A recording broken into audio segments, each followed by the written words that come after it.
جاوید صاحب ہمارے ساتھ، انہیں شامل کر لیں۔ جی السلام علیکم ورحمۃ اللہ وبرکاتہ۔ وعلیکم السلام ورحمۃ اللہ وبرکاتہ۔ جی جاوید صاحب سوال فرمائیے گا۔ جی میرا مسئلہ یہ ہے کہ میری گھر والی ہے 10-15 سال سے جو ہے نا وہ یہی ہمارے گھر میں جو ہے یہ جادو ٹونے کا جو مسئلہ ہوا اس سے جنات جو ہے نا وہ مسلط ہوئے ہوئے میری زوجہ پہ، تو کافی آگے پیچھے میں جا چکا ہوں، علاج کرا چکا ہوں، مگر کہیں بھی فائقہ جو ہے تھوڑا سا ہوتا ہے، پھر وہی اسی طرح ابھی بھی 4-5 مہینے ایک جگہ ہم جا رہے تھے تو مگر کچھ فائقہ نہیں ہو رہا ہے، مسلسل آج رات کو بھی بڑی تکلیف ہوئی ہے اس کو۔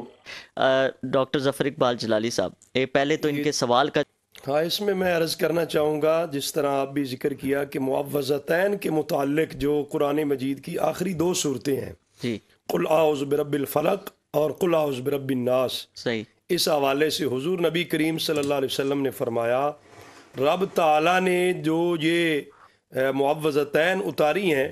اس کی مثل اور کوئی تعوذ ہے ہی نہیں ہے۔ اللہ اکبر۔ اگر کوئی حفاظت کا کوئی بندوبست کرنا چاہتا ہے تو اس سے بڑھ کر حضور علیہ السلام نے فرمایا اس کی مثل اور ہے ہی نہیں ہے۔ اللہ اکبر۔ تو لہٰذا ایک تو یہ کہا، میں عرض کروں گا ایک دوسری روایت کا بھی حوالہ دے کر، جس میں نبی پاک صلی اللہ علیہ وسلم نے سورہ قل هو اللہ احد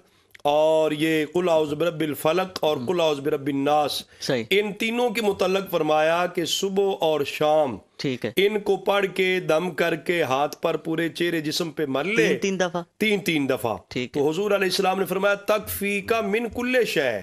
آپ نے فرمایا کہ ہر چیز سے تجھے یہ کافی ہے۔ اللہ، تو اگر یہ دوست جو کالر ہیں، ہمارے لائیو کالر ہیں، یہ بھی اس پہ عمل کریں اور اس کی مسز جو ہے اہلیہ محترمہ وہ بھی عمل کرے، تو اللہ تعالیٰ کے قرآن کی برکت سے امید ہے کہ انہیں اللہ تعالیٰ شفا عطا فرمائے گا اور جس مصیبت اور بلا میں گرفتار ہیں اس سے چھٹکارا اور حفاظت مل جائے۔